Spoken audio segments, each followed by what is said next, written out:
Hello.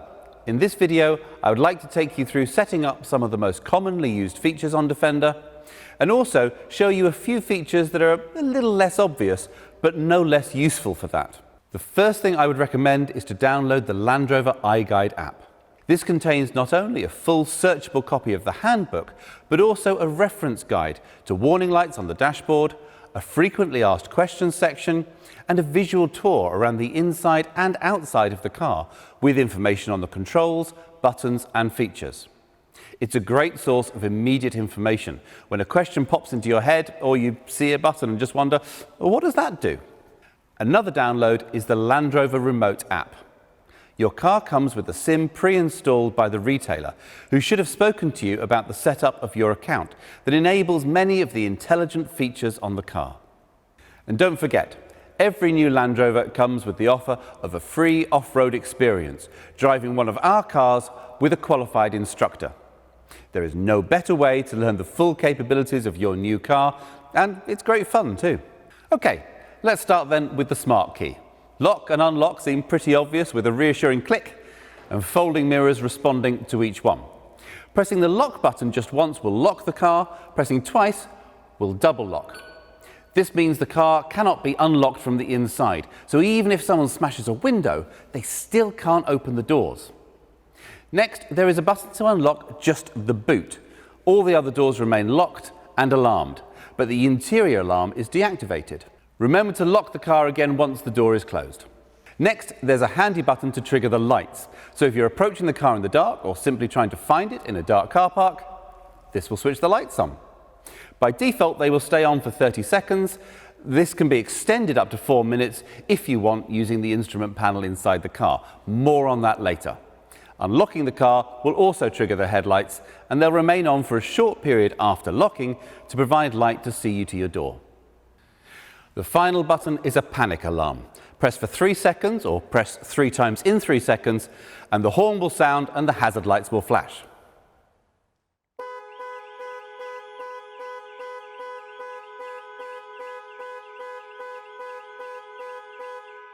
After 5 seconds, this can be cancelled by pressing the button for a further 3 seconds.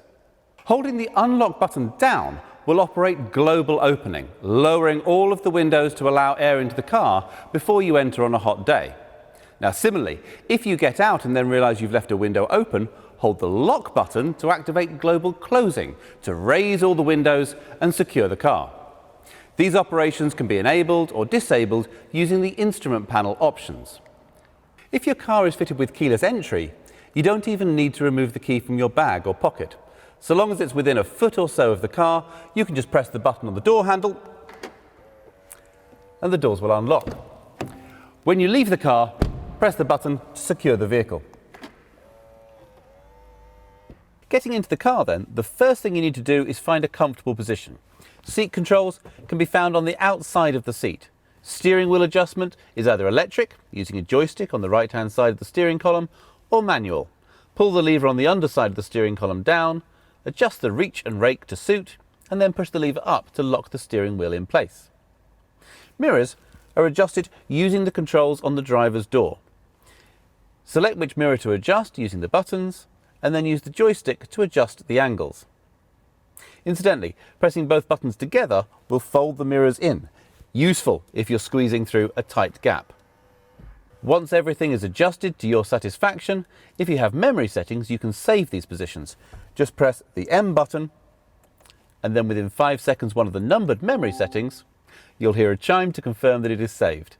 You can switch between stored settings just by pressing these numbered buttons. Great if you share the car with another driver. Controls for the electric windows are located on the driver's door. Locking the operation of windows from the rear seats will also engage the child locks on the rear doors. Most people will want to leave their windscreen wipers set to auto. Move the stalk to its lowest position and then come up 1 notch. Sensitivity can be adjusted using the rotating collar. Pull forward for screen wash. The outer collar operates the rear wiper and the button on the end controls the rear screen wash. Similarly, the headlights are best set to auto by rotating the outer collar. Pulling the stalk towards you will flash the main beam. When driving at night, pushing the stalk away from you will toggle the main beam on and off. If your car is fitted with auto high beam assist, the car will automatically dip main beam if it detects oncoming traffic. If you have matrix LED lights, the car will keep main beam on almost all the time, creating cones of shadow around other road users so they're not dazzled, but maintaining full beam everywhere else. This mode operates above 30 miles an hour and requires the lighting control to be set to auto. There's an array of controls on the steering wheel. On the right-hand side are the controls for cruise control, pressing set when travelling at your preferred speed, and the car will automatically maintain that speed until you touch the brakes or press cancel. Pressing the accelerator will cause the car to speed up, but when you release it, it will return to the set speed. Nudging the rocker switch up and down will increase or reduce the set speed. If your car has adaptive cruise control, a radar monitors the speed of the car in front of you. If they're travelling slower, the car will automatically match their speed. The arrow buttons will increase and decrease the distance between you and the car in front. Whilst you need to be travelling over 20 miles an hour to activate cruise control, adaptive cruise will match the speed of the car in front all the way down to 0. If the traffic restarts within 3 seconds, your car will pull away with the traffic. Any longer than that, and you'll need to give the car permission to go with a gentle press on the accelerator. This function means that adaptive cruise control can be used in tiring stop-start traffic situations. The limb button switches the function between cruise control and speed limiter. Lane keep assist can be toggled on and off with the button marked with converging white lines. If the heated steering wheel is fitted, the control will be found here. On the left side, the roller wheel controls volume, and left and right buttons skip tracks or change radio stations. Pressing the circle symbol triggers the instrument panel menus, allowing configuration of heads-up display, media options, trip computer, and information display options. And the steering wheel symbols change to provide arrows to navigate through those menus. Explore these options to set the car up to your preferences. The phone icon will answer a call or start the process to dial a contact on the connected phone, or whilst in a call will end it. A quick press on the voice control button will allow you to use voice commands, wait for the chime and then call home. A full list of the available commands can be accessed on the main infotainment screen. Starting the car is as simple as putting your foot on the brake pedal and pressing the start button. So long as the smart key is in the car somewhere, the engine will start. When you switch the car on, the 10-inch touchscreen will display 3 main options: navigation, media, and telephone. If you haven't already paired a phone, it will prompt you to do so. Tap on the phone tab, then open your Bluetooth devices on your phone and select Defender. Accept pairing on both your phone and the screen, and from now on it should automatically pair each time you get in the car, allowing hands-free calls, voice dialing and music streaming over Bluetooth. Text messages can be displayed on the main screen, and a soft key allows for them to be read aloud. On Apple phones, it's necessary to enable this feature by selecting Settings and Bluetooth, then selecting the connection to the vehicle and enabling Show Notifications. If you prefer, connecting your phone with a cable will allow Apple CarPlay or Android Auto to mirror your phone screen on the car's infotainment system. A long press of the voice control button will then connect you to your phone's voice assistant. The next tab to look at is Media. The home screen shows what's playing, along with icons for source and favourites, and also an icon to instantly mute the playback. The full view allows access to a full station list. Tapping stars will add them to your favourites shortlist. The phone I've just added will now also show as a source, jumping into the last audio played on the device. Browse will allow access to the full range of songs, artists and albums available on the phone. And again, many selections can be made by voice with a quick press on the voice button on the steering wheel. Tune radio to BBC Radio 2. The last of the main 3 tabs to examine is navigation. Right from the home screen, there is a quick set button for your home destination, a search icon and a time to arrival icon. Pressing search brings up a text box into which you can type an address, postcode or place of interest, and a number of preset categories. Selecting one of these will display nearby options and give a star rating if reviews are available. Parking options will even show the hourly rate for the car park. However a destination is chosen, 3 routes are available: the fastest, the shortest, and the most economical option. Destinations can be easily set by voice. Navigation: take me to 33 Baker Street, London. Setting destination.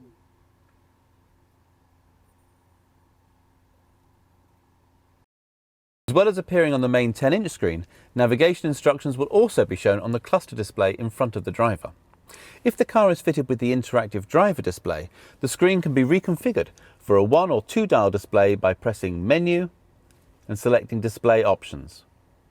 You can even bring the map across the whole screen, retaining a digital readout of your speed. Defender is supplied with a 4G data connection to allow over-the-air updates of the infotainment systems, navigation maps, and add new features. When the system has an update available, it will alert the driver on the main menu screen and ask for permission to update. Simply give permission, PV can update whilst driving. From the home screen, pressing the cog icon will take you into Settings, where you can find options for connectivity, languages, and many vehicle safety features. It's worth looking through these to understand the full range of customization available. It is possible to set up 1 or more profiles to allow Defender to adapt itself to your needs. Enter Settings, select All, and then Profiles. The car can be set to recognise different drivers, either by different smart keys or the signal from their mobile phone, so the system can develop separate profiles for each driver's preferences. If memory seats are fitted, this starts with automatically putting the seat in the correct position for each driver. It can also analyse behaviour to pre-select navigation routes based on your regular routine, store audio preferences and remember climate settings.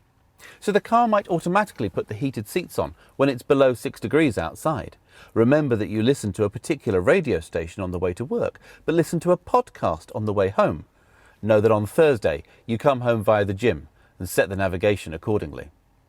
It will also remember that you like a 1-dial display, but your partner prefers 2 dials with the map shown between them.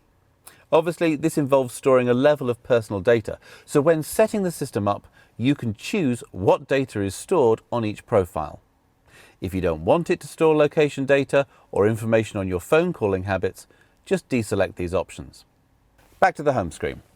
The camera icon reveals one of Defender's showstopper features, surround view cameras that can simulate an overhead view, but also a selection of views from around the vehicle known as Remote Scout. These are simulated views using data from the cameras and ultrasonic sensors. Areas which cannot initially be seen by the cameras are filled in when the vehicle starts to move. And of course, in off-road mode, there is the ClearSight ground view, showing exactly where the front wheels are on the terrain underneath the front of the car.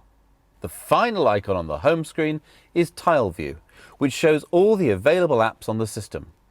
These can be added to the home screen by swiping left and selecting the Edit icon. Then drag the desired functions from the bottom row to the top. When you return to the home screen, you can side scroll through all the tiles. Many tiles show live information, so the wheel info tile shows that the differentials are unlocked and how much power is going to each wheel right from the home screen. The panel below the touchscreen is dominated by 2 large dials which set the temperature for climate control. Pressing the dial in will toggle function to control the heated seats. The terrain response modifier button will enable the right-hand dial to select different off-road modes, offering enhanced control for a variety of different circumstances. The ventilation modifier will allow the left dial to control fan speed. Front and rear heated windscreens and air recirculation are controlled with the centre panel. Defender's variable height air suspension can also be controlled from this panel. A Defender descends 40mm to allow easier access getting in and out of the car, and can rise up 75mm from normal drive height to give maximum ground clearance of over 29cm on rough terrain, and enable the full wading depth of 900mm. The rear suspension height can also be controlled using the switches in the load space, which can make loading the boot or hitching a trailer easier. You can even control the suspension height from the smart key.